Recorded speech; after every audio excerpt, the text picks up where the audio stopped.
Tadi sedang kita membicarakan daripada perihalnya ayat yang ketujuh surah Al-Imran mengenai tafsiran tentang ayat mutasyabihat dan ayat muhkamat dan sekalian hikmah di sebalik kenapa ada ayat-ayat mutasyabihat. Tetapi kita juga timbul satu persoalan. Sebenarnya persoalan ini saya sendiri pun menghadapinya. Dalam benak fikiran saya menjadi satu tanda tanya bagi saya. Setelah saya mempelajari daripada pelajaran-pelajaran di Mekah, di Madinah, dan apabila saya kembali kepada Ahlus Sunnah wal Jamaah, tetapi masih soalan ini belum terjawab. Soalan ini ialah soalan yang telah pun saya sebutkan tadi sebagai penutup majlis kita siang tadi, iaitu huraian maksud kata-kata sebahagian ulama salafus salih, amirruha kama ja'at. Lalukanlah ayat atau hadis mutasyabihah seperti mana ianya datang. Demikian juga daripada kata-kata yang lain, amirruha ala zahiriha. Lalukanlah ayat-ayat atau hadis-hadis mutasyabihah di atas zahirnya. Jadi kata-kata ini selalu digunakan oleh golongan mereka yang tidak bersama-sama Asy'ariyah, dan mereka kata, tengok ulama-ulama salaf kita, mereka menggunakan kata-kata ini, kamu ikut saja apa yang zahir daripada lafaz Quran dan hadis. Yang mutasyabihah ke tak mutasyabihah ke, ambil yang zahir saja. Saya pun merasa bingung. Ini ulama-ulama salaf kita, Imam Syafi'i, Imam Malik dan sebagainya rahimahumullah. Tapi macam mana pula ada kata-kata seperti ini? Tapi alhamdulillah, sentiasa saya mohon petunjuk daripada Allah dan mengkaji, membuka lagi kitab ulama-ulama kita yang silam dan memahamkan kata-kata mereka, dan Allah Ta'ala pun memberikan pembukaan dan memberikan pahaman. Apa dia tuan-tuan dan puan-puan? Sebenarnya kata-kata ini tak ada salahnya. Bahkan benar, 100% benar. Dan kata-kata ini adalah kata-kata ulama kita yang benar dan tidak ada salahnya. Kenapa? Mari kita lihat daripada huraiannya. Pertama dalam huraiannya, kita lihat dan kita fahamkan perkataan amirruha, jalankannya, lakukannya. Jadi kalau tuan-tuan dan puan-puan yang belajar dalam kitab saraf, iaitu amirruha daripada kata-kata rubai, iaitu akrama yukrimu, memuliakan, af'ala, melakukan, amirruha, jalankan, jalankan. Dan perkataan amirruha ni tuan-tuan dan puan-puan rahimakumullah, dijalankannya, lafaz amirru tu asal daripada perkataan marra yamurru mururan. Jadi artinya berjalan, melalui. Seperti mana tuan-tuan dan puan-puan yang belajar bahasa Arab, marartu bi Zaidin, aku melalui di sisi Zaid. Lalu dia. Dia bukan duduk, berbual, bercakap, dia lalu. Marartu bil madrasah, aku melalui madrasah, lalu saja. Dia bukan makna duduk, masuk dalam, tidak, dia lalu. Jadi lafaz-lafaz ini betul. Maknanya bila ulama kita mengatakan amirruha, makna jalankanlah lafaz-lafaz yang mutasyabih itu, jalankan, laluinya. Janganlah kita pergi dalam, pergi tengok, pergi bicarakan dia, tidak. Tapi hanya sekadar melaluinya. Itu daripada perkataan amirruha. Dan demikian pula kalau sekiranya kita lihat daripada perkataan keduanya, alim-alim ulama. Jadi arti kata yang lain, bila kita kata amirruha, jangan dibuka, jangan dibahaskan, jangan dipersoalkan, jangan diartikan, jangan nak cuba apa-apa, baca sajalah amirruha. Jalankan saja. Maknanya kalau kamu baca dalam Quran, baca yadullah fawqa aydihim, lalu begitu. Dan demikianlah hadis-hadis Nabi SAW yang menunjukkan mutasyabih, lalu begitu sahaja. Janganlah nak dibincangkan, diperdalamkan, dipertanyakan, tidak perlu. Kenapa? Itulah pesanan ulama kita, amirruha, jalankanlah dia. Jangan dah banyakkan dipersoalkan, jangan ditafsirkan, jangan diberikan maknanya. Ya. Kedua, mereka ulama salaf berkata demikian atas dasar pegangan mereka dengan mazhab tafwid, yang apabila berinteraksi dengan nas-nas yang mutasyabihat, maka prinsip mereka ialah mereka mensucikan Allah dari sekalian persamaan dengan makhluk. Jadi apabila mereka telah mensucikan Allah secara takwil ijmali, maka mereka pun menyerahkan kepada Allah. Itulah maksudnya daripada amirruha, jalankan dia. Maknanya perkataan ni yadullah, tangan Allah. Tangan Allah ni, Allah suci daripada bersifat dengan sifat makhluk. Jalan saja. Jangan dipikirkan, jangan mendalaminya. Sebab sebagaimana tadi kita dah sebut, golongan ulama salaf tak mau bicarakan tentang perihal makna, arti, terjemahan, tak mau. Mereka serah pada Allah. Yang pokoknya Allah tu tersuci daripada penyerupaan dengan makhluk. Dan ketiganya daripada perkataan amirruha kama ja'at, jalankanlah ia seperti mana dia datang. Amirruha ala zahiriha, jalankanlah ia seperti mana zahirnya. Perkara ini dimaksudkan dengan zahirnya, zahir pada lafaz, bukan pada makna. Jadi bila Imam Syafi'i kata, awak baca Quran, baca saja ikut pada zahirnya. Bukan makna ikut tu mendalami, menguasai, memahamkan dan pegang zahir. Tidak, baca zahir pada lafaz, bukan pada makna. Kerana kita tadi telah sebutkan, ulama salaf tidak mau membincangkan tentang perihal makna, tidak mau menyentuhkan tentang perihal terjemahannya. Jadi perkataan ala zahiriha, di atas zahirnya, bukan makna zahir itu pegang pada makna zahir, tapi dia berarti bacalah di atas lafaz zahirnya. Dia tuan-tuan dan puan-puan. Jadi maksudnya laluilah kamu akan nas-nas mutasyabihat seperti mana ia dilafazkan, tanpa disentuh akan makna yang dikendakinya dan tanpa diceburi pembahasannya atau dipersoalkan maksudnya. Sebagai contoh firman Allah, yadullah fawqa aydihim, yad Allah di atas tangan-tangan mereka. Yadullah, yad Allah. Apa itu yad? Tidak perlu diperbahaskan, tak perlu dipertanyakan. Baca sajalah, yadullahi fawqa aydihim faman nakatha fa innama yankusu ala nafsi. Teruskan bacaannya, begitulah saja. Itu maksud mereka. Ia juga sama seperti firman Allah, Ar-Rahmanu 'alal arsy istawa. Allah Ar-Rahman di atas arasy istawa. Walillahil asmaul husna, dan bagi Allah nama-nama yang baik. Terus baca saja. Tak perlu diperbincangkan dan diperbahaskan.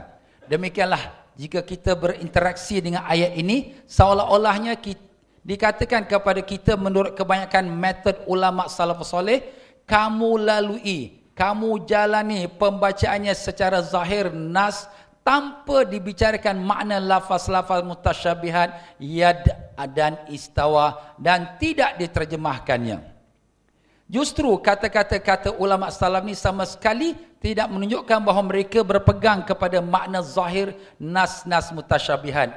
Ini kerana kesemua ulama salaf yang mentakwil nas-nas yang mutasyabihat walaupun sekadar takwil ijmali. Apa dia tuan-tuan? Kerana kita telah sebut tadi, semua ulama salaf dan khalaf, mereka menerima takwil ijmali. Ijmali secara umum. Artinya, Allah tidak serupa dengan sesuatu dari makhluknya. Bila sebut yadullah atau Rahman ala arsy istawa, pertama sekali, Allah maha suci dari sekalian penyerupaan tersebut. Keduanya, apa maknanya? Terserah kepada Allah. Jadi mereka tak ada terima yang makna zahir pun tidak, terjemahkan pun tidak, dan mereka serah pada. Itulah dia makna takwil ijmali. Maka dengan itu tuan-tuan dan puan-puan, mereka sependapat bahawa makna zahir tidak dikehendaki dalam ayat mutasyabihat. Dalam masa yang sama, mereka mensucikan Allah dari sekalian penyerupaan dengan makhluk. Adapun makna tepat yang dikehendaki di sisi Allah, diserahkan kepada Allah. Itulah dia tuan-tuan dan puan-puan, sebagai kita mengatakan maksud tujuan kata-kata ulama salaf kita, amirruha ala zahirnya, jalankan dia di atas zahirnya saja. Tetapi ini kata-kata Ustaz Fauzi, ini pendapat dia, betul ke terjemahan dia? Tuan-tuan dan puan-puan, apa yang saya katakan ini bukan dari kata-kata saya, tapi ada demi faktanya, iaitu saya menukilkan daripada kata-kata ulama-ulama salaf kita. Antaranya diriwayatkan oleh Imam Syafi'i rahimahullah ta'ala, yang telah disebutkan oleh dalam kitab Ithaf Sadatil Muttaqin Syarah Ihya Ulumuddin juzuk yang kedua, yang kata Imam Syafi'i rahimahullah taala, fa innahu ta'ala kana wala makana fa khalaqal makana wa huwa ala sifatil azaliyah kama kana qabla khalqihil makana la yajuzu alhi taghyir fi zatihi wala tabdila fi sifatihi. Artinya, maka sesungguhnya Allah Ta'ala sudah sedia ada, padahal tempat belum ada. Gambarkan tuan-tuan ni, Allah sudah sedia ada. Langit, bulan, bintang belum ada, kerana Allah dialah Tuhan. Yang langit, bulan, bintang Allah yang jadikan. Padahal tempat belum ada, maka Allah menciptakan tempat, sedangkan Allah SWT senantiasa di atas sifat yang azali, seperti mana Allah yang sudah sedia ada sebelumnya. Jadi macam mana Allah Ta'ala sebelum ada langit, bulan, bintang, sebelum ada arash, macam itulah setelah Allah jadikan langit, bulan, bintang, dan arash, Allah sedia ada seperti mana yang Allah telah sedia ada pada dahulunya. Demikianlah Allah Ta'ala yang sudah sedia ada sebelumnya, dia menciptakan tempat. Maka tidak harus bagi Allah perubahan pada zatnya, dan tidak harus bagi Allah digantikan pada sifatnya. Makna sifat Allah dan juga zat Allah macam itulah, tak ada apa-apa perubahan. Kita manusia berubah daripada anak kecil jadi besar, daripada muda jadi tua, daripada hidup jadi mati. Allah tetap kekal, begitulah sifat-sifatnya yang kamalat, yang sempurna. Ini kata Imam Syafi'i rahimahullah ta'ala. Jadi Imam Syafi'i memahami Allah Subhanahu wa ta'ala sudah sedia ada, dan Allah tidak ada tempat kerana dia yang sudah ada tanpa bertempat, dan Allah yang menjadikan tempat. Outer space, arash yang jadikan Allah. Jadi Allah sudah sedia ada. Jadi fahaman Imam Syafi'i ini menunjukkan bahawa dia memahami bahawa Allah tidak bertempat. Habis ayat Quran yang Imam Syafi'i kata, bacalah apa yang zahir, itu baca sekadar zahir, bukan ditenggelami di dalam sekalian tafsiran dan huraian-huraiannya. Nah, ini dikuatkan lagi pula dengan petikan daripada Imam Hanafi rahimahullah ta'ala dalam kitab Al-Fiqh Al-Absat yang terdapat dalam Majmu' Rasail Abu Hanifah rahimahullah ta'ala, tahqiq Imam Al-Kawthari muka surat 20 berbunyi, qultu ara'aita law qila aina Allah? Faqala Abu Hanifah rahimahullah ta'ala, yuqalu lahu kana Allah ta'ala wala makan qabla an yakhluqal khalq, wa kana Allah ta'ala walam yakun aina wala khalqa wala syai' wa huwa khaliqu kulli syai'. Artinya, aku bertanya, apa pendapat engkau jika dikatakan di mana Allah?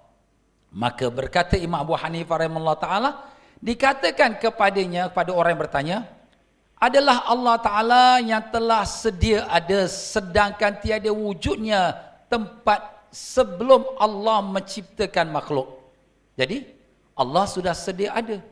Sebelum Allah ciptakan tempat, outer space, arash, Allah sudah sedia ada. Dan adalah Allah yang telah sedia ada, walhal keadaan itu tiada di mana. Maknanya tak boleh kita nak tanya di mana Allah, kerana Allah sudah sedia ada. Dan tidak ada tempat pada masa itu. Dan tiada makhluk, dan tiada sesuatu apapun. Dan dialah Allah yang menjadikan segala-galanya.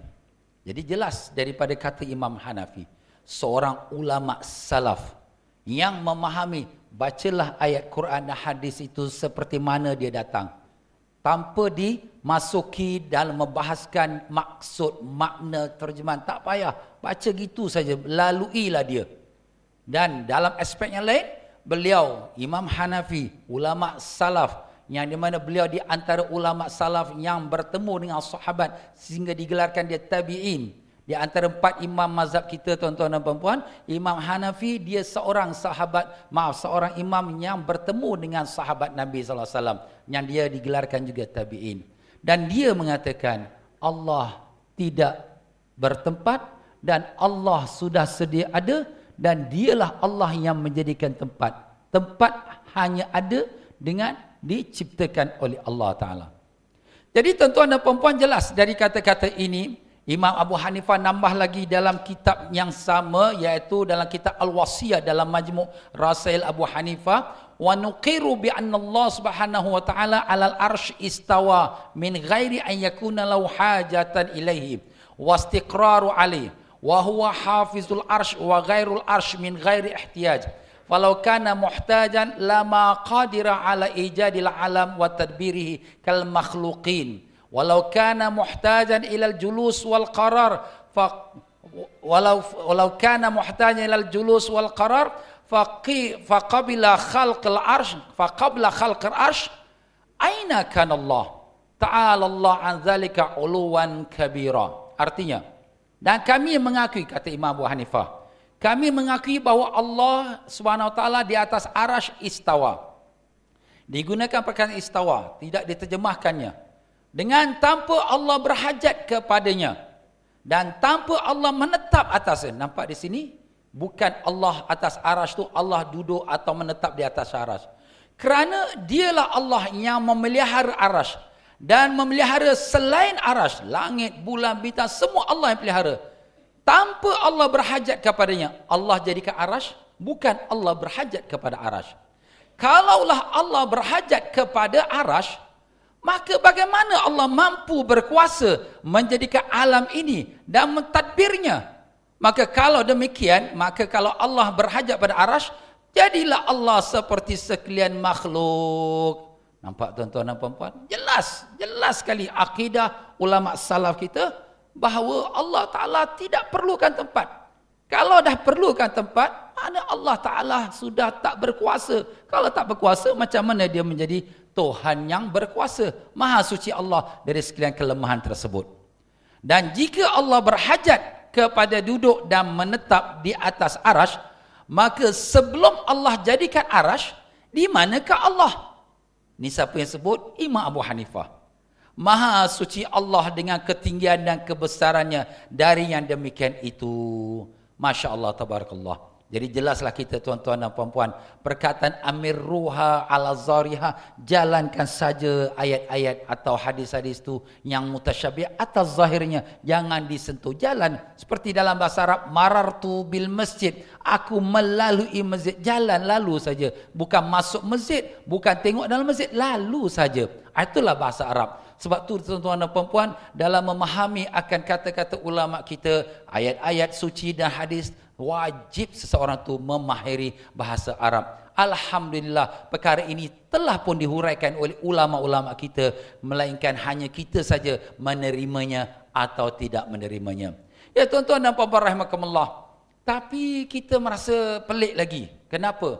Saya pun masih lagi rasa pelik pada masa dulunya, waktu saya dalam keadaan kebingungan untuk nak menukar balik kepada Ahlus Sunnah. Kerana biasa saya mendengar, mungkin tuan-tuan pun biasa mendengar kata-kata masyhur Imam Malik rahimahullah ta'ala. Apa kata-kata masyhur Imam Malik? Iaitu apabila disebut ayat Allah Ar-Rahman alal arsy istawa, Allah Ar-Rahman di atas arsy istawa, maka Imam Malik rahimahullah berkata, al-istiwa maklum, wal kaifiyatu majhulah, wal imanu bihi wajib, was su'al anhu bid'ah. Jadi bila kita kata al-istiwa maklum, makna istiwa itu sesuatu yang sudah dimaklumi. Memang ada dalam Quran, memang ada dalam bahasa Arab, maklumlah tu, diketahui. Dan yang dimaksud dimaklum di sini, dimaklum dari segi kewujudannya dalam Quran, dan dimaklumi dari segi lafaz, dia adalah lafaz mutasyabihan yang mengandungi 15 makna dalam bahasa Arab. Setengah ulama menyebutkan bahawa perkataan istiwa ada 15 makna. Tapi makna-makna tu diambil daripada Quran, daripada hadis, daripada kata-kata syair-syair Arab, semua tu panjanglah dia punya huraiannya. Tapi pokoknya dia ada 15 makna. Nah, huraian lafaz. Al-imanu bihi wajib. Wajib kita beriman dengan apa yang Allah sebutkan. Dan as-sual anu bid'ah. Kalau kita nak banyak persoal bagaimana Allah Ta'ala beristiwa dan duduk di Allah Ta'ala ke, bagaimana berdiri ke atau sebagainya, itu semua adalah bid'ah. Lafaz kata Imam Malik dan jawapannya wal kaifiyatu majhulah, dia tu adalah perkataan yang mengelirukan. Al kaifiyat itu satu perkara yang majhul. Majhul tu makna tak kita ketahui. Ini adalah satu perkara yang menyeleweng daripada yang asal pada Imam Malik. Kenapa tuan-tuan dan puan-puan? Sebabnya apabila kita mengatakan kaifiat majhul, artinya Allah Ta'ala ada kaifiat, hanya kita tak tahu bagaimana kaifiatnya. Inilah yang dipegang oleh sebahagian orang-orang yang mengatakan Allah duduk atas arasy, macam mana dia duduk tu serah pada Allah, kaifiat dia majhul, Allah yang tahu, kita tak tahu. Ini kata-kata adalah kata-kata yang tidak betul. Kenapa Ustaz tak betul? Sebab bila kita mengatakan kaifiat, maknanya lafaz ini menjustifikasikan perbuatan mentashbihkan Allah atau menyerupakan Allah dengan makhluk, na'udzubillah. Sebab bila kita kata ada kaifiat, maka artinya Allah bertubuh badan, Allah berjisim, berbentuk, dan Allah sama sekali tidak menerima kaifiat pada zat yang maha suci. Inilah dia tuan-tuan. Jadi kaifiat di sisi Allah itu adalah satu perkara yang tak ada sama sekali. Tak ada kaifiat untuk Allah. Walaupun kita menafikan penyerupaan bentuk Allah dengan makhluk, itu tidak bermakna kerana dalam masa yang sama kita telah menetapkan bentuk badan bagi Allah. Maha suci Allah SWT dari bersifat bertubuh badan, kerana sifat bertubuh badan adalah sifat makhluk. Inilah tadi ada satu soalan, boleh tak kita katakan Allah Ta'ala bertangan, tapi macam mana cara tangan itu terserah pada Allah. Jawapan kita, bila kita mengatakan Allah ada tangan, dah tangan itu sudah menjadi sifat makhluk. Walaupun kita tak kata seperti tangan kita, mungkin lebih besar, mungkin kecil, mungkin panjang, mungkin pendek, tapi sudah kita meletakkan satu pembentukan, satu jisim, satu tubuh. Maka dengan itu kita sudah menyerupakan Allah dengan makhluk yang berbentuk, yang bertubuh, yang berbadan dan sebagainya. Itulah yang dinamakannya kaifiat majhul yang tak dapat diterima. Habis ni kan kata-kata Imam Malik. Jadi saya pun dalam masa kebingungan itu, saya terasa bagaimana pula nak menghadapi kata Imam Malik ini. Sedangkan dalam ayat Quran jelas, Allah sebutkan, Lam yakullahu kufuwan ahad. Tidak ada seseorang pun yang serupa dengan Allah. Laisa kamitsli syai' wa huwas samiul basir. Allah tidak serupa sesuatu dan dia adalah yang maha mendengar lagi maha melihat. Jadi sebenarnya tuan-tuan dan puan-puan, riwayat yang sahih, yang betul, yang tepat dari Imam Malik rahimahullah ta'ala, seperti yang disebutkan oleh Imam Ibn Hajar al-Asqalani di dalam kitab Fathul Bari, syarah kitab hadis Imam Bukhari, juzuk yang keempat, halaman 406 dan 407, kata al-Imam Malik, al-istiwa ghairu majhul, wal kaif ghairu ma'qul, wal imanu bihi wajibun, was su'alu anhu bid'ah, al-istiwa ghairu majhul. Artinya, al-istiwa itu suatu yang tidak dijahili akannya. Maknanya kalau kita kata istiwa, fahamlah. Dia adalah satu perkataan yang ada dalam Quran, ada dalam bahasa Arab, ada di dalam ayat-ayat mutasyabihat. Kita faham. Dan bila kita kata kaif ghairu ma'qul, kaifiatnya adalah sesuatu yang tidak masuk di akal. Tidak masuk akal Allah bersifat dengan kaifiat kerana yang berkaifiat hanyalah makhluk. Inilah dia tu. Ini kata-kata Imam Malik yang sahih yang telah disebutkan oleh Al-Imam Ibn Hajar rahimahullah ta'ala. Dan demikian pula al-imanu bih wajib, beriman dengannya adalah wajib, dan soal anhu bid'ah, menyoalkan akannya adalah bid'ah. Jadi persoalannya kita tadi, iaitu tadi ayat yang lebih awal atau kata-kata Imam Malik yang lebih awal, kaifiat majhul, kaifiat itu tak diketahui. Tapi yang sebenarnya kaifiat ghairu ma'qul, kaifiat itu tak masuk akal kerana Allah tidak menerima kaifiat. Kerana yang berkaifiat itu ialah makhluk. Macam mana badan dia? Oh besar. Macam mana dia tu? Kurus. Macam mana dia tu? Tinggi. Itu kaifiat. Kaifiat itu ialah kita makhluk. Allah tidak menerima kaifiat. Bila kita kata Allah, kita tak tahu macam mana kaifiat, tapi maknanya sudah kita meletakkan Allah berbentuk, berupa, bertubuh, berbadan, berjisim. Itulah namanya mujassim dan musyabbih. Menjisimkan Allah dan mentashbihkan Allah. Dan perkara ini Imam Malik kuatkan lagi dengan kata-katanya, wala yuqalu kaifun wa kaifun anhu marfu'. tidak diperkatakan kepada lafaz mutasyabihah kaifiyatnya bagaimana, kerana kaifiyat bagaimana adalah marfu', terangkat darinya, iaitu tidak ada di sisi Allah. Macam mana Allah Ta'ala macam mana besar Allah Ta'ala, macam mana Allah ada di sana di sini. Tidak ada persoalan kaifiyat, kerana perkataan kaifiyat itu terangkat daripada sisi Allah Subhanahu wa Ta'ala. Itulah dia tuan-tuan dan puan-puan.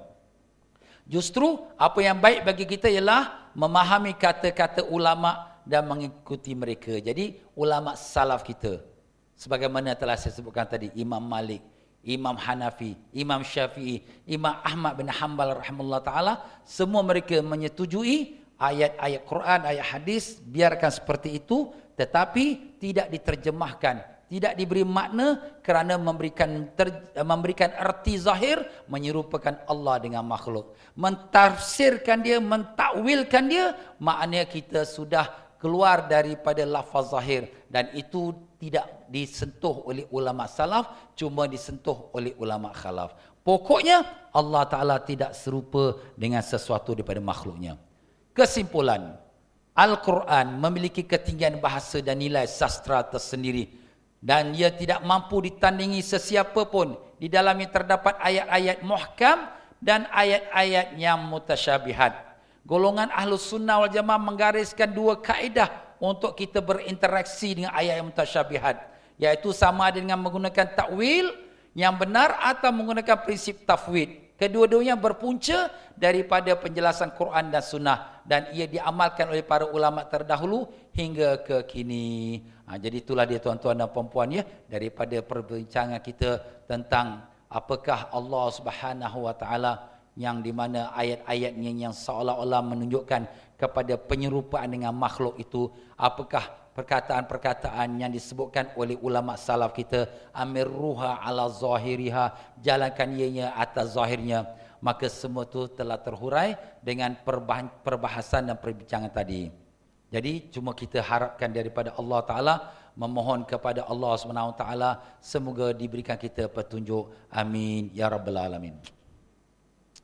Ya tuan-tuan dan puan-puan rahimakumullah, maka selesai kita dalam menyempurnakan kertas kerja kita yang ketiga, masuklah kita dalam kertas kerja kita yang keempat. Ya, kertas kerja kita yang keempat ini ialah mengenai perbezaan salaf al-Asy'ariyah dan golongan salafiyah dalam berinteraksi dengan nas-nas mutasyabihat.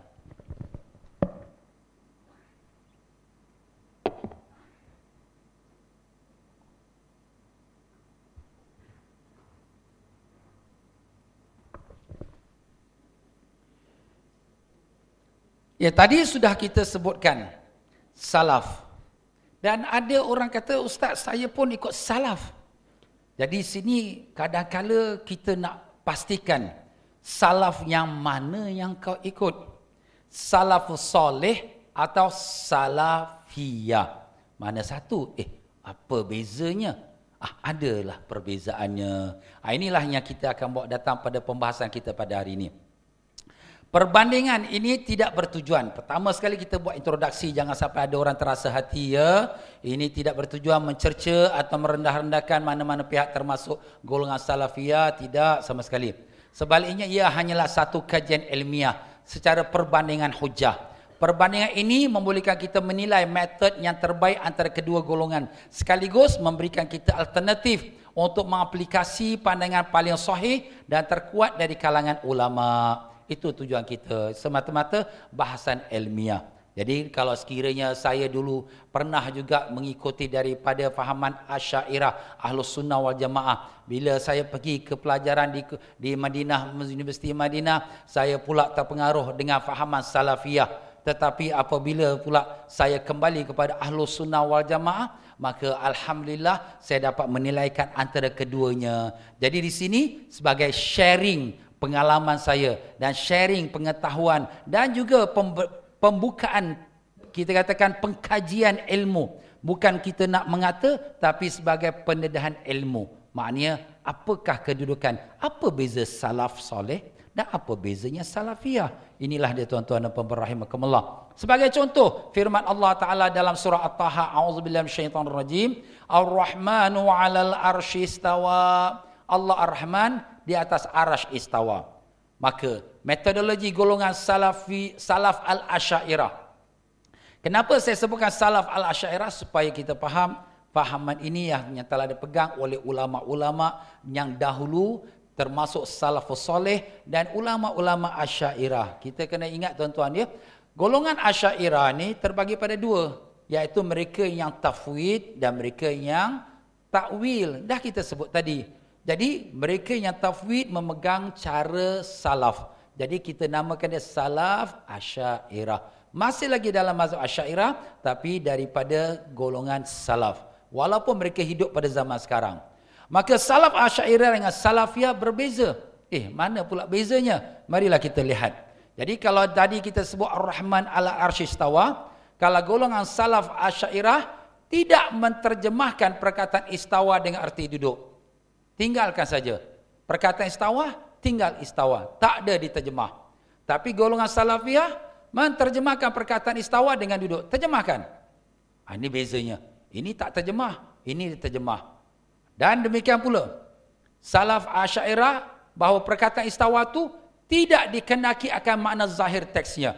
Zahir teksnya istawa tu dengan mana duduk ke, berada ke, menetap ke, tidak dikehendaki perkataannya dengan zahirnya. Ini salaf Asy'ariyah. Maksud salaf Asy'ariyah mewarisi daripada salafus salih. Imam Syafi'i, Maliki, Hambali, Hanafi mewarisi daripada mereka. Adapun salafiyah hari ini, mereka menetapkan makna yang zahir itu, iaitu duduk bagi Allah. Allah duduk atas arasy. Ada yang sebutkan lagi, Allah duduk dengan zatnya. Ditekankan lagi dengan zatnya. Jadi ini berbezalah dengan salaf as-salih, salaf al-Asy'ariyah yang telah pun kita sebutkan tadi. Dan demikianlah tuan-tuan dan puan-puan ya. Bila kita mengatakan lagi bahawa salaf al-Asy'ariyah kerana makna zahirnya akan menyerupakan Allah dengan makhluk. Sebab bila kita kata duduk ini samalah dengan makhluk duduk. Jadi ini menyerupakan Allah dengan makhluk. Inilah yang ditolak oleh salafus salih dan salaf al-Asy'ariyah. Maka salafiyah hari ini mengatakan tidak mengapa kalau penetapan terjemahan itu menyerupakan sifat Allah SWT dengan sifat makhluk. Ianya persamaan hanya pada nama sahaja, pada lafaz saja, bukan pada cara yang sama. Kalau kita katakan duduknya lembu, duduknya gajah tak sama. Duduknya manusia, duduknya haiwan tak sama. Begitulah duduknya Allah, duduknya makhluk tak sama. Jadi itu salafiyah hari ini. Mereka tetap mengekalkan terjemahan itu. Cuma mereka mengatakan itu hanya persamaan dalam lafaz, tapi tak sama dalam kaifiat. Itu yang telah kita sebutkan tadi. Ya. Dan demikian juga salaf al-Asy'ariyah, wajib kita menyucikan Allah Ta'ala dari sekalian penyerupaan dengan makhluk. Jadi wajib menyucikan Allah sebelum kita terjemahkan maknanya. Maknanya tidak diterjemahkan, tidak diertikan dan diserahkan pada Allah, disucikan Allah dari sekalian penyerupaan. Manakala salafiyah pula, kemudian mereka mengatakan hakikat duduknya Allah tidak seperti duduk makhluk, kama yaliqu bijalali, seperti mana yang layak bagi kebesaran Allah. Ini yang dipegang oleh salafiyah. Apa bezanya Ustaz? Bezanya yang di sini salaf Asy'ariyah mensucikan Allah sama sekali, terjemahkan duduk pun tidak, dan serah kepada Allah, Allah itu tidak seperti makhluk. Maknanya tanpa terjemahan. Yang ini sudah diterjemahkan duduk, cuma dia kata duduknya tak seperti makhluk. Macam saya sebutkan tadilah, manusia duduk, Allah duduk, duduknya Allah tak seperti duduknya manusia. Allah duduk sebagaimana yang layak dengan kebesarannya. Jadi mereka menetapkan juga makna duduk. Ya. Salaf al-Asy'ariyah dan juga salafus salih mengatakan nas-nas yang musyabihat wajib ditakwilkan. Wajib ditakwilkan kerana kalau tak takwil dia menyerupai makhluk. Manakala Salafiyah pula mengatakan nas-nas yang menyebut sifat Allah tidak boleh ditakwil. Kerana kalau takwil ni nanti kita menolak sifat Allah. Allah dah sebut, kita pula tukar-tukar pula. Jadi kita ni menolak sifat Allah. Jadi tak boleh takwil. Biarkan. Macam tu Allah kata, macam itulah sudah kita terima. Itulah kata Salafiyah. Jadi di sini tuan-tuan dan puan-puan, maka berkatalah dalam masalah ini Salaf Asy'ariyah, kerana Allah SWT telah berfirman, laisa kamitslihi syai' wa huwas sami'ul basir. Kenapa kita tidak boleh memberikan makna duduk? Kerana Allah Ta'ala tidak serupa dengan sesuatu. Sebab Allah sudah nafikan, laisa kamitslihi, Allah tidak serupa sesuatu.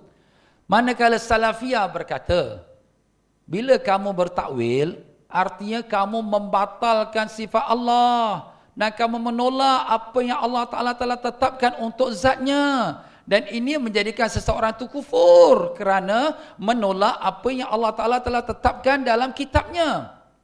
Daripada segi zahir nampak cantik. Tapi dari segi hakikatnya, bila kita kata duduknya Allah, maka kita sudah mengiktikadkan Allah bersifat dengan sifat makhluk. Akan saya bahaskan lagi sebentar nanti. Ya? Dan demikianlah pula, apabila Salaf Al-Asy'ariyah mengatakan, serahkan kepada Allah Subhanahu wa taala makna yang sesuai yang dikendaki oleh Allah, selaras dengan ketentuan bahasa Arab dan sesuai dengan kebesaran dan keagungan Allah kama yaliqu bi jalali. Maka berkata Salafiyah, kita mengiktikad Allah duduk atas arasy. Duduk macam mana? Itu duduk dengan cara yang kebesaran keagungan Allah kama yaliqu bi jalali. Jadi sini tuan-tuan dan puan-puan, kita nampak perbezaan. Perbezaan Salaf Saleh Al-Asy'ariyah dengan perbezaan Salafiyah. Apa bezanya tuan-tuan dan puan-puan? Iaitu perbezaannya lah, kalau Salafus Saleh tidak menetapkan makna zahir. Tidak. Mereka tidak menetapkan makna zahir. Salafiyah menetapkan makna yang zahir bagi nas mutasyabihat itu. Dan demikian pula, kalau Salafus Salih Al-Asy'ariyah menafikan sekalian makna yang zahir yang menyerupakan Allah dengan makhluk dan sucikan Allah dari sebarang penyerupaan. Manakala Salafiyah tidak menafikan makna zahir, sifat Allah yang menggambarkan seperti makhluk, itu hanya persamaan pada lafaz sahaja. Dan Salaf Asy'ariyah menyerahkan kepada Allah makna yang dimaksudkan setelah dinafikan makna yang zahir. Manakala Salafiyah menyerahkan kepada Allah bagaimana kafiat yang dikehendaki oleh Allah setelah menetapkan makna yang zahir. Itulah dia tuan-tuan perbezaan. Jadi tadi kita dah sebut Salaf, Salafiyah. Apa beza Ustaz? Saya nak pegang ulama Salaf. Ulama Salaf dia tak mau takwil. Betul. Tapi ulama Salaf tidak terjemahkan. Tidak terjemahkan istawa dengan duduk. Tidak terjemahkan yadun dengan tangan. Tetapi Salafiyah menterjemahkan arti zahirnya. Tangan, yadun itu tangan, istawa itu duduk. Cuma bezanya, mereka kata kaifiatnya, caranya itu terserah kepada Allah. Kama yaliqu bijalali, sebagaimana layak pada kebesaran Allah. Tapi sudah menterjemahkan makna zahir. Inilah yang perbezaan antara Salaf Saleh dengan Salafiyah. Ya tuan-tuan dan puan-puan, ya. Ini bukan saya nak mengada-adakan, tapi ini adalah apa yang saya sendiri mengikuti pengajian sewaktu saya berada di Universiti Madinah dahulu, ya, dalam bab akidah. Jadi itulah yang saya sampaikan pada hari ini, perbezaan perbandingan. Bukan kita nak condemn, tidak, bukan kita nak kritik, tapi perbandingan, perbezaan. Kalau kita letakkan perbandingan antara sunnah dengan syiah, perbandingan Islam dengan Nasrani, begitulah kita letak perbandingan antara Salafus Saleh Asy'ariyah dengan Salafiyah pada hari ini.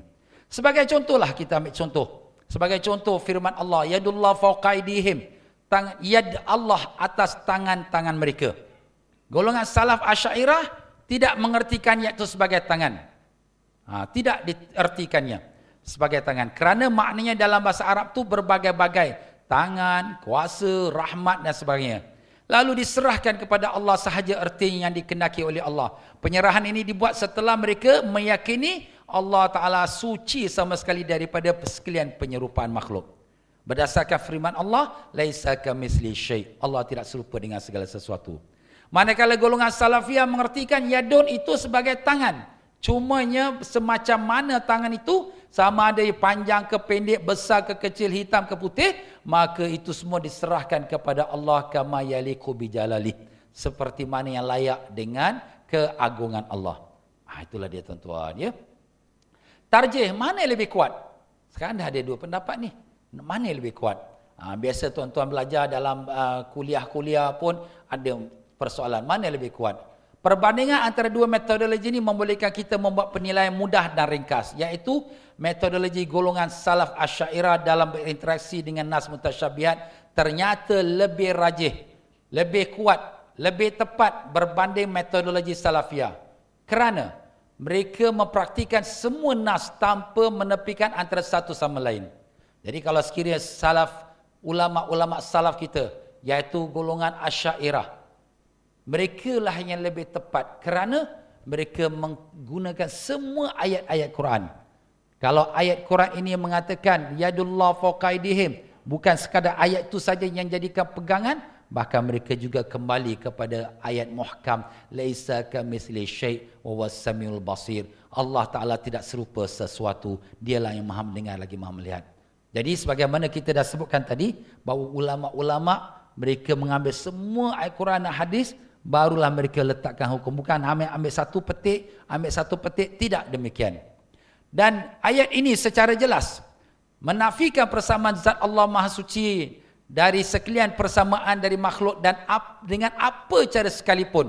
Maka apabila bertemu ayat ini dengan ayat atau hadis yang berstatus mutasyabihat, samar-samar, maka sepatutnya kita berpegang pada kaedah hadis yang berbunyi da' ma yuribuka ila ma la yuribuk. Tinggalkan apa yang kamu ragu-ragu, ambillah apa yang kamu yakin, yang tidak meragukan kamu. Inilah dia tuan-tuan. Ini kaedah kita Ahlus Sunnah wal Jamaah. Yang mana ragu-ragu, kita tinggalkan, ambil yang kita yakin. Dan kita telah sebut tadi, ayat mutasyabihat, hendaklah dirujukkan kembali kepada ayat muhkamat. Maka dengan itu, pendapat salafus salih al-Asy'ariyah, itulah yang lebih kuat dan lebih jelas. Dan demikianlah hadis ini juga menggariskan satu kaedah bagi kita, iaitu perlu kita mengambil sesuatu yang yakin dan wajib kita tinggalkan perkara yang meragukan. Ya, ada pun tuan-tuan dan puan-puan perkataan setengah orang-orang salafi atau salafiyah, nusbitu lillah ma asbata li nafsi wa nufawwidul kaifiyya ila Allah ala ma yaliqu bi jalali. Artinya, kami menetapkan lafaz mutasyabihat bagi Allah sebagaimana Allah menetapkan untuk dirinya. Dan kami serahkan kaifiat kepada Allah Ta'ala. Jadi menetapkan, ikut apa yang ada, ikut. Jangan pusing-pusing. Dan kaifiat serah kepada Allah. Ini adalah kata-kata yang bercanggah sama sekali. Kenapa bercanggah? Kerana apabila kita menetapkan sesuatu teks mutasyabihat dengan makna zahirnya, ia sudah dikira menyerupakan Allah dengan sifat makhluk. Hakikat ini ternyata dinafikan oleh Allah Ta'ala sendiri. Dan apabila kita mengatakan kaifiatnya diserahkan kepada Allah, bermakna kita telah menyerahkan kepada Allah sesuatu yang Allah sendiri telah menafikannya. Ini kerana Allah tidak menerima kaifiat pada zatnya yang maha suci. Disebabkan penetapan kaifiat memberi arti berbentuk, bertubuh badan. Jadi tuan-tuan dan puan-puan, cuba kita lihat. Bila kita mengatakan Allah Ta'ala itu yadullah, tangan Allah. Ini tangan tu tangan lah. Jadi kita dah isbatkan, sudah tetapkan ada tangan Allah. Kemudian lepas itu, kita pula serahkan kepada Allah. Kaifiatnya majhul, itu terserah pada Allah. Macam mana tangan tu besar kecil, itu tak sama dengan manusia, tak sama dengan makhluk. Tapi bila kita sebut tangan, tangan itu sudah meletakkan sesuatu ketetapan bertubuh, berbadan, berjisim. Bertubuh, berbadan, berjisim, itu adalah merupakan sifat makhluk. Jadi bila kita sudah meletakkan Allah sifat makhluk, kemudian kita pula mengatakan Allah tidak seperti makhluk. Macam mana ni, pening kita. Kita kata Ali kat luar. Ali tidak kat luar. Macam mana ni? Tadi kau kata Ali kat luar. Ali tidak ada kat luar. Kita tadi kata Allah bertubuh, berbadan. Yang di mana itu menyerupai makhluk. Kemudian kita kata Allah tidak serupa makhluk. Macam mana ni? Bercanggah. Dua fakta yang bercanggah.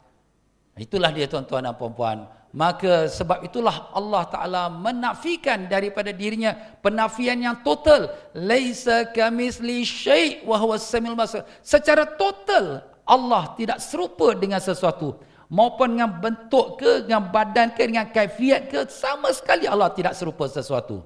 Nah, inilah dia yang telah dipegang oleh ulama-ulama kita.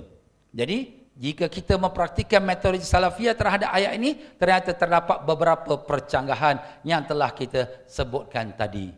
Jadi begitulah dia tuan-tuan dan puan-puan ya, perbezaannya. Dan apabila kita mengatakan makna ayat mutasyabihat, ayat itu mempunyai bermacam-macam makna. Tapi bila kamu menetapkan satu makna saja, tangan ada makna rahmat, tangan ada makna kuasa. Tapi bila kamu menetapkan tangan tu tangan, bukan rahmat, bukan kuasa, tangan, maka kamu telah tahakkum. Tahakkum tu apa? Memaksa makna yang satu. Kenapa pula satu makna kamu ambil, yang lain semua kamu tinggalkan? Jadi kamu memaksa. Tahakkum, maka perkataan perbuatan ini sebenarnya perlu kepada bukti. Sedangkan buktinya itu menyalahi daripada apa yang Allah Ta'ala telah sebut, laisa kamitslihi syai', Allah tidak serupa sesuatu. Demikianlah dia tuan-tuan dan puan-puan rahimakumullah ya, dengan apa yang telah kita sebutkan tadi, mudah-mudahan dapatlah kita meletakkan fikiran kita yang jelas bahawa Allah Subhanahu Wa Ta'ala tidak sama sekali berbentuk, berupa seperti apa yang ada pada kita. Nah, kalau sekira kita mengatakan, apa salahnya Ustaz? Kalau sekira Allah Ta'ala tu berbentuk, apa salahnya kalau Allah Ta'ala tu berkaifiat? Apa salahnya kalau Allah Ta'ala tu bertubuh badan? Mungkin kalau ada orang kata, apa salahnya? Jawapan kita, tuan-tuan dan puan-puan rahimakumullah, bila kita mengatakan Allah berbentuk, bertubuh, berbadan, maka setiap jisim memerlukan ruang, tempat dia berada, occupied space. Artinya Allah bertempat dan memerlukan ruang. Sedangkan Allah Maha Kaya, tidak berhajat kepada sesuatu. Tuan-tuan dan puan-puan rahimakumullah, sekarang semua duduk. Tuan-tuan memenuhi tempat duduk, kerusi yang tuan-tuan duduk. Tuan-tuan berhajat pada tempat duduk itu. Kalau tuan-tuan dan puan-puan tak ada tempat duduk, semua jatuh tergolek. Betul ke tidak? Jadi kita memerlukan. Baiklah, kita tak duduk, kita berdiri. Bila kita berdiri ni, kita memenuhi ruang yang ada di kawasan ini, saya sedang memenuhinya. Tuan-tuan dan puan-puan memenuhi ruang. Tadi ruang dalam auditorium ni sejuk nah kerana aircon ni. Sekarang panas. Pasal apa? Dah ramai orang Ustaz. Tuan-tuan memenuhi ruang. Apabila kita memenuhi tempat, apabila kita memenuhi ruang, tangan kita memenuhi ruang, makna kita berhajat kepada ruang. Kalau kita tak ada tempat, kita tergolek-golek, terawang-awang. Itu pun ruang juga. Occupied space juga.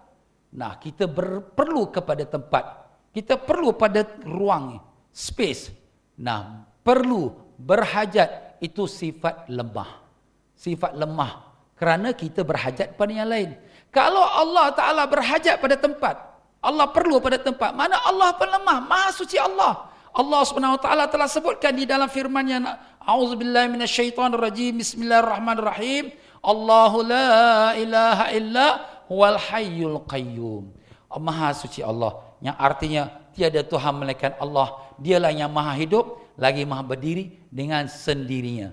Allah berdiri dengan sendiri, tidak berharap pada tempat, tidak berharap kepada ruang, tidak berharap di atas arasy, tidak berharap pada apa pun. Kerana Allah dialah Tuhan, dialah yang menjadikan segala-galanya. Jadi tuan-tuan dan puan-puan, bila kita menggunakan metodologi mengatakan apa salah kalau Allah Ta'ala bertubuh, berbadan, maka artinya Allah Ta'ala memerlukan pada sesuatu. Dan apabila kita mengatakan Allah bertubuh, berbadan, artinya Allah SWT tubuh badannya, kalau kita, tubuh badan kita, ada darah, ada daging, ada tulang, ada belulang, ada kulit. Katakan Allah tak serupa kita, tapi bila bertubuh, berbadan, maka ada something, kita katakan komponen-komponen yang dalam tubuh badan tersebut. Kayu ni, kayu. Kita kata bertubuh badan.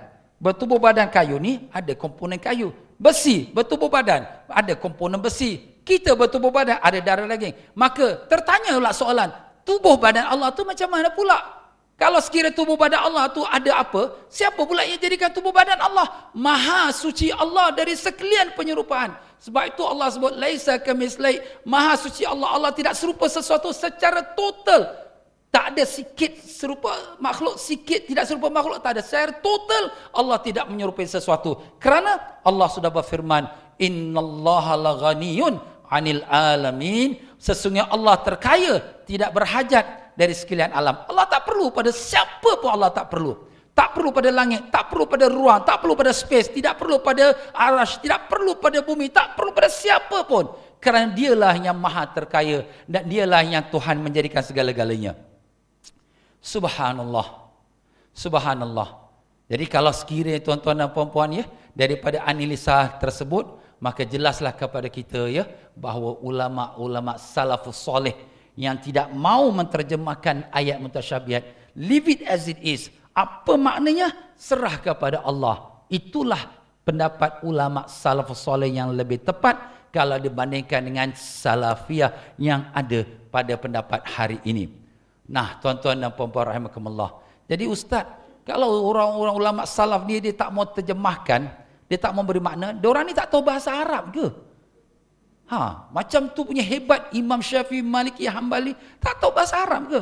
Masya Allah, tabarakallah. Ini sebenarnya dakwaan yang mengatakan para ulama Asy'ariyah tidak memahami bahasa Arab adalah meleset sama sekali.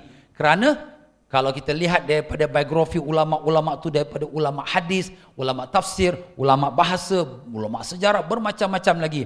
Tapi kenapa mereka tidak mau meletakkan makna dan terjemahan? Kerana mereka merasakan tawaduk. Kerana mereka merasa rendah diri. Allah dialah lebih mengetahui. Serahkan saja kepada Allah Ta'ala. Dan memang betul pun. Allah lebih mengetahui apa yang Allah kehendaki. Wallahu a'lam bimuradihi. Terserah kepada Allah apa yang Allah kehendaki. Itu lebih selamat. Itu sudah kita bahaskan tadi. Tetapi untuk zaman hari ini, kalau kita cakap macam tu kepada anak-anak kita tak faham. Mother, why this yadullah, tangan Allah, why kita letakkan nama tangan tu bukan tangan tapi tak tahu makna. Dia pening, dia tak faham.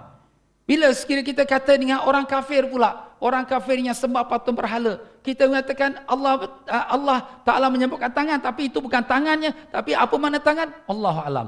Orang kafir, macam mana aku nak peluk agama Islam? Kau tak jelaskan aku pun tak faham macam mana Tuhan kau.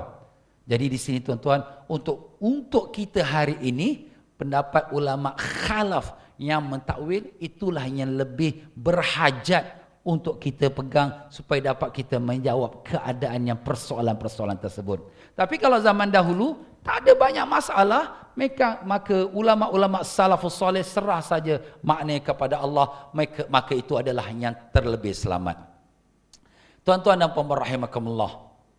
Namun bila kita mengatakan ulama salaf menyerah kepada Allah Ta'ala, maka di sini serahan Allah Subhanahu Wa Ta'ala itu bukanlah maknanya serah dengan apa yang dikehendaki Allah semata-mata. Mereka telah mensucikan Allah dahulu. Setelah mensucikan Allah tidak serupa sesuatu, barulah mereka menyerahkan kepada Allah Subhanahu Wa Ta'ala. Baiklah. Ustaz tadi duk kata ayat laisa kamitslihi syai', Allah tak serupa sesuatu. Apa yang sebenarnya Allah Ta'ala nafikan daripada zatnya yang maha suci? Apa yang Allah nafikan? Kita ingat nafikan tak serupa kita badan kecil, mungkin Allah lagi besar. Kita badan kurus, mungkin Allah lagi gemuk. Kita tak pandai, mungkin Allah lagi pandai. Sekadar itu saja. Subhanallah, maha suci Allah dari yang sedemikian itu. Kerana Allah menafikan dari segenap bentuk maupun apa jua yang terfikir dalam fikiran kita. Allah tidak serupa dengan segala sesuatu dan dia adalah maha mendengar lagi maha melihat. Menurut tata bahasa Arab, jika lafaz syai'un datang dalam bentuk nakirah. Nakirah ni mana umum, sesuatu. Dan didahului dengan nafi, laisa, tidak. Maknanya perkataan umum tu meratai segenap sesuatu. Allah sama sekali tidak menyerupai sesuatu apa jua, maupun dari zatnya, sifatnya, perbuatannya dan segala-galanya dari sesuatu apa pun jua. Subhanallah, sikit pun tidak, 0.001% sama pun tidak juga. Zero langsung. Allah tidak serupa apa bentuk dari segi kedudukan, sifat, akhlak, duduk, bangun, tak ada sama sekali Allah serupa dengan makhluknya. Maha suci Allah daripada sekalian penyerupaan. Berasaskan pembuktian di atas, jelas bagi kita bahawa yang dinafikan dari Allah dalam perkara nas mutasyabihat ada 3 penafian. Apa yang Allah nafikan? Pertama, dinafikan makna zahir atau makna hakiki yang menyerupakan Allah dengan makhluk. Jadi pertama dinafikan makna hakiki. Jadi kalau Ar-Rahman ala arsy istawa, dinafikan Allah Ta'ala tu dengan makna istawa tu duduk. Allah Ar-Rahman di atas arasy istawa. Sekadar itu kita menerjemahkan dia, kita menafsirkannya. Tapi perkataan istawa serah kepada Allah. Makna zahir lafaz istawa tetap dan berada. Makna lafaz ini tidak sesuai dengan kebesaran keagungan Allah, kerana ia menyerupakan Allah dengan makhluk. Kedua yang dinafikan Allah ialah kaifiat. Kerana sesuatu yang berkaifiat membawa kepada had, batasan, panjang, pendek, besar, kecil, atas, bawah dan sebagainya. Jadi bila kita kata kaifiat ni, ini gelas, ni di atas, ini di bawah, di kanan, di kiri. Ini kaifiat ni, gelas ini kurus, atau gelas ini gemuk, atau gelas ini panjang, atau gelas ini pendek. Itu makna kaifiat. Bila kaifiat, dia ada tempat. Tempat kat kanan, tempat kat kiri, tempat kat belakang, kat depan, dia ada tempat. Jadi maha suci Allah. Bila kita kata Allah bertempat, bila kita kata Allah berkaifiat, Allah berbentuk. Walaupun bentuknya panjang lunjung, walaupun bentuknya gemuk, walaupun bentuknya kurus, tapi berbentuk. Berbentuk itu adalah sifat jisim, sifat tubuh badan. Ini bertubuh, berbadan. Maka sifat tubuh badan itu adalah makhluk. Ini makhluk. Itulah dia tuan-tuan. Maha suci Allah dari bersifat yang demikian. Dan demikianlah bila kita mengatakan Allah Ta'ala tidak menyerupai sesuatu, dinafikan lawazim sifat makhluk. Apa lawazim? Lawazim tu mana sesuatu perkara yang semestinya dari sifat makhluk. Apa dia? Jadi seperti kalau kita katakan duduk, dia memerlukan tempat, dan apabila ia mengambil tempat berarti Allah berhajat pada tempat. Ini menunjukkan sifat kelemahan, dan maha suci Allah dari sifat kelemahan. Dan demikianlah dia apabila kita kata berarah. Berarah ni depan, belakang, atas, bawah, kanan, kiri. Maka ini juga mengambil tempat. Maka maha suci Allah daripada sifat duduk dan sifat berarah. Dan demikianlah bila kita mengatakan sifat duduk dan sifat berarah itu membawa pada terkongkong, maka Allah maha suci daripada terkongkong. Sebab bila kita kata Allah di langit, maka dia terkongkong di atasnya awan. Bila kita kata Allah di bumi, Allah terkongkong dengan suasana di kiri kanan. Bila kita kata Allah di bawah, maka dia terkongkong dengan tutup di atas. Maka sifat terkongkong macam kita sekarang duduk dalam auditorium, gelas ini duduk di atas tempat meja ini, terkongkong dengan udara di kiri kanan dia. Maka sifat terkongkong ini adalah merupakan sifat makhluk. Allah tidak terkongkong. La tahayyuz lillah. Allah tidak terkongkong daripada segala sesuatu. Allah tidak duduk di alam, Allah tidak duduk di atas, Allah tidak di angkasa lepas, Allah tidak di langit, Allah tidak di arasy. Jadi begitulah dia tuan-tuan dan puan-puan, jika Allah bertubuh badan, berjisim, berbentuk, sudah pastinya Allah mengambil ruang, dan setiap yang mengambil ruang itu berhajat kepada ruang tersebut, dan maha suci Allah daripada sifat berhajat, kan sifat berhajat itu adalah sifat kelemahan dan kekurangan. Dan demikian juga bila kita kata Allah duduk, makna Allah satu tempat, maka dengan itu berlaku pula perpindahan, intikal, bergerak. Bila kita kata Allah turun, Allah naik, Allah datang, Allah pergi, maka ini sudah menunjukkan bahawa Allah Ta'ala tu bertubuh, berbadan, berjisim. Allah Ustaz, tak faham macam ni. Soalannya tuan-tuan dan puan-puan, Allah tidak serupa sesuatu sama sekali. Dan inilah yang Allah Ta'ala telah sebutkan melalui lidah Rasulnya. Dalam sepotong hadis Nabi berdoa, Allahumma antal awwalu falaysa qablaka syai'. Ya Allah, engkaulah yang awal, tiada sebelummu sesuatu.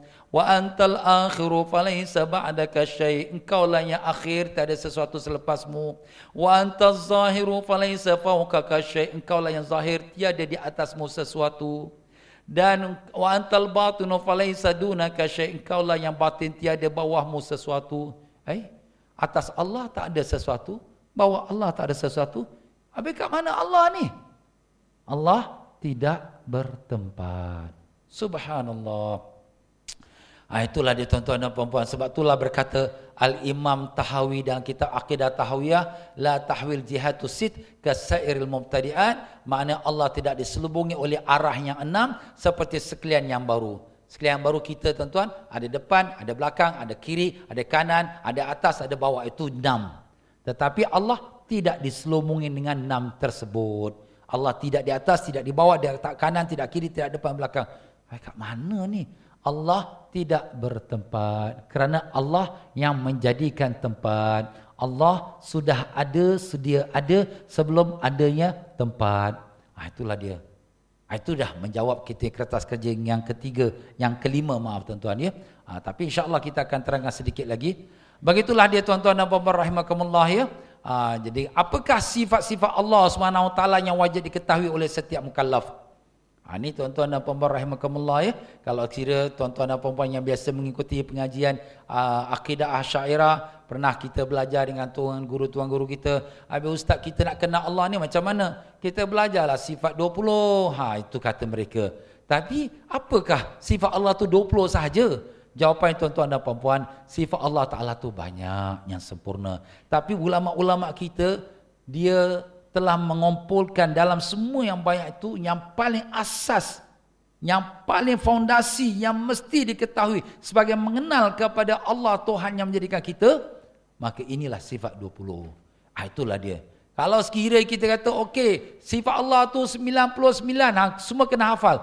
Masya Allah tuan-tuan, datuk nenek pun tak hafal. Macam mana kita nak hafal ni?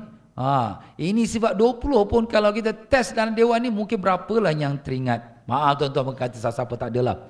Inilah keadaan kita tuan-tuan. Jadi yang paling asas sifat 20 itulah yang paling utama. Semua sifat yang lain sudah terrangkum dalam sifat yang 20 itu. Itulah sifat yang telah kita pelajari tuan-tuan dan puan-puan ya. Antara sifat 20 itu ialah seperti mana wujud, qidam, baqa, mukhalafatul lil hawadis, qiyamu binafsi, wahdaniyah, qudrat, iradat, ilmun, hayyun, sama, basar, kalam, qadiran, muridan, aliman, sami'an, basiran, hayyan, mutakalliman, sampai akhir mutakalliman ya. Jadi itulah dia tuan-tuan dan puan-puan. Jadi makna sifat 20 ni bukan rekaan Imam Abu Hasan Asy'ari, tapi dia adalah merupakan persamaan ulama-ulama Ahlus Sunnah wal Jamaah yang telah memikirkan daripada semua sifat-sifat Allah yang ada, dirangkumkan dan termasuk. Jadi kalau kita buka mana-mana sifat Allah pun, dia akan balik kepada sifat 20 juga. Kita kata Allah Ta'ala yang menjadikan, Allah Ta'ala menjadikan balik pada sifat kudrat. Allah Subhanahu Wa Ta'ala memberi rezeki balik pada sifat iradat. Allah nak memberi rezeki. Allah Ta'ala mematikan kebalik pada iradat dan kudrat. Dan seterusnya semua sifat-sifat Allah yang lain kembali kepada sifat yang 20 itu juga. Itulah sebab wajibnya seseorang mempelajari sifat 20 sebagaimana yang telah dipersetujui oleh ulama-ulama Ahlus Sunnah wal Jamaah kita. Nah, di sini ada soalan. Ustaz, tadi kita dah sebut ya bahawa sifat 20 ini sifat ma'ani. Kenapa pula kita boleh terima sifat 20 ni, tapi sifat Allah yang ada dalam Quran hadis, yadun, tangan, istawa, duduk, kenapa kita tak boleh terima? Inilah soalannya tuan-tuan dan puan-puan. Kenapa sifat-sifat mutasyabihat tidak diterima hakikatnya seperti sifat ma'ani? Ada orang mempersoalkan Allah Ta'ala, kamu Asy'ariyah menyebutkan Allah mendengar, Allah melihat. Ini kan manusia pun mendengar, melihat.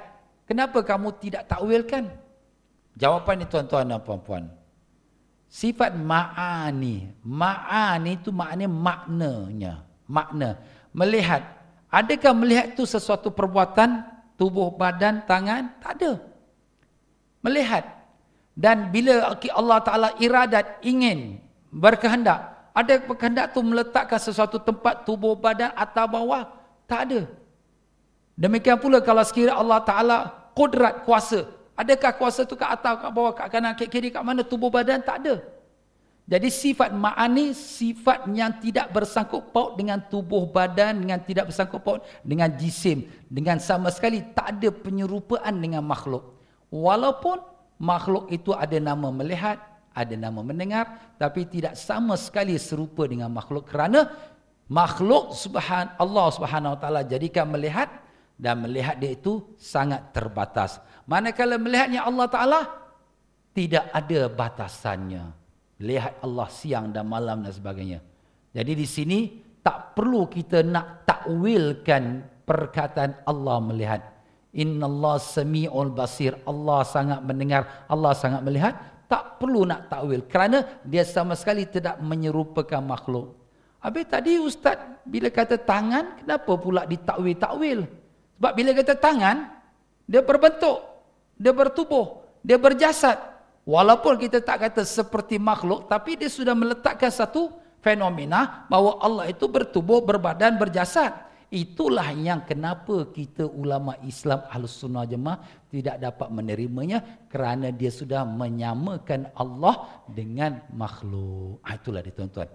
Itulah sedikit perbandingan kenapakah ulama Ahlus Sunnah Jemaah menerima sifat-sifat ma'ani tetapi tidak menerima sifat-sifat yang mutasyabih, yang menyamarkan Allah dengan makhluk. Wallahu alam. Ya tuan-tuan dan puan-puan rahimakumullah, saya rasa sampai situ untuk kertas kerja kita yang keempat. Kalau ada apa-apa soalan, bolehlah diajukan. Wassalamualaikum warahmatullahi wabarakatuh. Sekarang Ustaz telah berfahaman Ahlussunnah wal Jamaah Asy'ariyah, sedang dulu Ustaz berfahaman Salafiyah. Sebenarnya mana yang benar? Apakah Salafiyah terkeluar dari Ahlussunnah wal Jamaah Asy'ariyah dan Islam? Kenapa Ustaz tidak ikut Ahlussunnah wal Jamaah yang seawal zaman Nabi dan zaman Salaf? Alhamdulillah. Soalan tu baik, saya pun suka pada soalan itu. Kerana dia memberikan saya peluang untuk menyampaikan bahawa sekali lagi saya mengatakan bila saya dalam keadaan kebingungan. Saya dulu Asy'ariyah, belajar di pondok di Kedah, kemudian belajar di Mekah, di Masjidil Haram. Bila belajar Madinah dah jadi Salafiyah pula. Kemudian bingung saya. Kemudian alhamdulillah dengan petunjuk Allah kembali pada mazhab Ahlus Sunnah wal Jamaah. Soalannya kenapa tak ikut terus pada Ahlus Sunnah ataupun kita kata Nabi sallallahu alaihi wasallam, sahabat-sahabat, kenapa nak ikut Asy'ariyah? Alhamdulillah dengan kita mengikut mazhab Asy'ariyah, sebenarnya lah kita telah mengikut Nabi sallallahu alaihi wasallam, mengikut Al-Quran, mengikut sahabat dan mengikut ulama-ulama salafus salih. Kerana Asy'ariyah hanyalah sebagai satu mazhab yang mengumpulkan semua pelajaran daripada Quran, hadis, ijma' dan qiyas daripada sahabat dan seterusnya. Dia bukan satu pelajaran yang baru yang direka oleh ulama atau Imam Abu Hasan Asy'ari. Sama juga seperti fiqah. Kenapa Ustaz tak ikut Nabi SAW, tak ikut sahabat? Kenapa ikut Imam Syafi'i? Apa yang kita ikut Imam Syafi'i adalah apa yang telah dikumpulkan oleh Imam Syafi'i daripada Al-Quran, daripada hadis, daripada para sahabat, daripada tabi'in, daripada ulama-ulama yang terdahulu. Jadi bila kita ikut mazhab Syafi'i, samalah kita mengikut Nabi SAW. Itulah dia tuan-tuan dan puan-puan. Terima kasih. Soalan yang lain, Allah tidak bertempat, samakah artinya Allah meliputi? Mohon penjelasan. Allah tidak bertempat, samakah berarti Allah meliputi? Jawapannya, Maha suci Allah daripada bertempat, Maha suci Allah daripada segala jahat, jihad, keadaan, masa dan sebagainya. Bila kita kata Allah meliputi, maknanya all the universe, Allah kelilingnya. Maha suci Allah. Sekali lagi, Allah tak bertempat. Tidak di dalam, tidak di luar, tidak di keliling universe. Tidak sedemikian maksudnya, ya. Wallahu alam. Kalau Allah tidak memenuhi tempat, bertempat, macam mana di syurga nanti kita seperti disebut di Quran dapat bertemu Allah?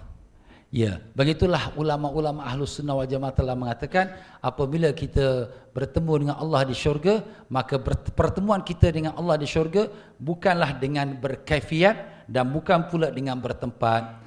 Kita memang bertempat, kita dalam syurga. Tapi Allah SWT bagaimana itu terserah kepada Allah. Itulah satu nikmat tuan-tuan. Nikmat ni ialah something yang you tak pernah fikirkan, tiba-tiba you dapat. Itu nikmat.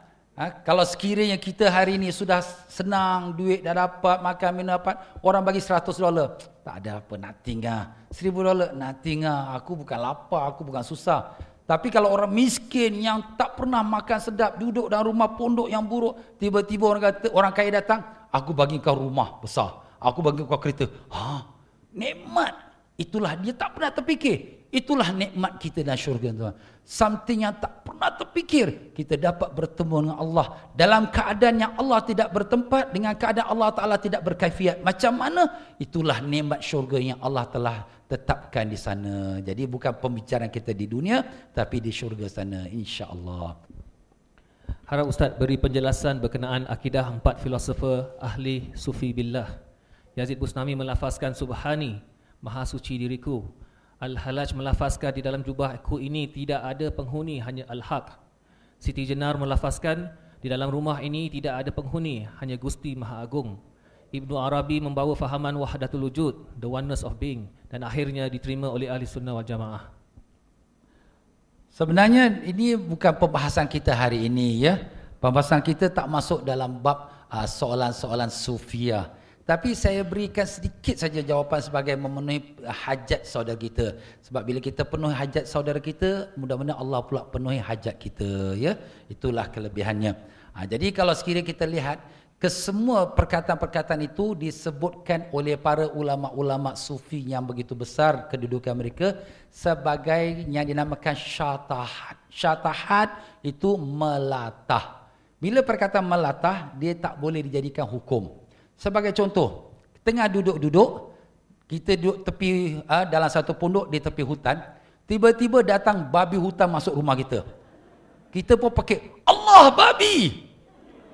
Kau kata Allah babi? Astagfirullah. Aku melata lah. Ini orang melata, tuan-tuan. Kita tak boleh hukum. Habis dia tu kata Allah babi. Kau cuba kita tulis. Ali kata Allah babi. Kafir Ali tu. Tapi kita tengok tak situasi bila dia cakap. Macam mana keadaan bercakap? Apakah dia cakap dalam keadaan sedar atau dalam keadaan melatah? Apakah dia sengaja ataupun tak sengaja? Itulah dia, tuan-tuan dan puan-puan. Jadi pembahasannya insya-Allah seminar kita yang ketiga nanti, insya-Allah. Terima kasih.